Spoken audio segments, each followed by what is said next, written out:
اور اس کے ساتھ ہی ناظرین آپ کو بتا رہے ہیں کہ گوجرانوالہ میں ایف آئی اے کی NCB انٹرپول سے مل کر بیرون ملک بڑی کارروائی کی گئی ہے۔ دہشت گردی، قتل، اقدام قتل، ڈکیتی اور فراڈ کے مقدموں میں مطلوب 6 خطرناک اشتہاری UAE سے گرفتار کر لیے گئے ہیں۔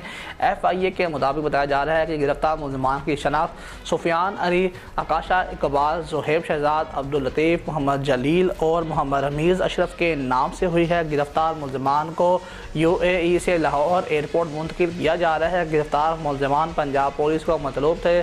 ملزم سفیان علی کے خلاف تھانہ وزیرآباد سٹی سیالکوٹ میں سال 2022 میں مقدمہ درج ہوا تھا۔ ملزم دہشت گردی اور اقدام قتل کے مقدمے میں پولیس کو مطلوب تھا۔ گرفتار ملزم زہیب شہزاد کے خلاف ڈکیتی کی دفعات کے تحت تھانہ 17 سیالکوٹ میں مقدمہ درج تھا۔ ملزم عبداللطیف قتل کے مقدمے میں تھانہ ایئرپورٹ رحیم یار خان کو پولیس کو مطلوب تھا۔ ملزم محمد جلیل گزشتہ 9 سال سے ڈکیتی کے مقدمے میں DG خان پولیس کو مطلوب تھا اور ملزم محمد رمیز تھانہ صادق آباد راولپنڈی کو اقدام قتل کے مقدمے میں مطلوب تھا۔ ملزمہ آکاشا اقبال کے خلاف سال 2023 میں فراڈ کی دفعات کے تحت تھانہ سول لائن سیالکوٹ میں مقدمہ درج تھا۔ ایف آئی اے NCB انٹرپول نے ملزمان کی گرفتاری کے لیے ریڈ نوٹس جاری کیے تھے۔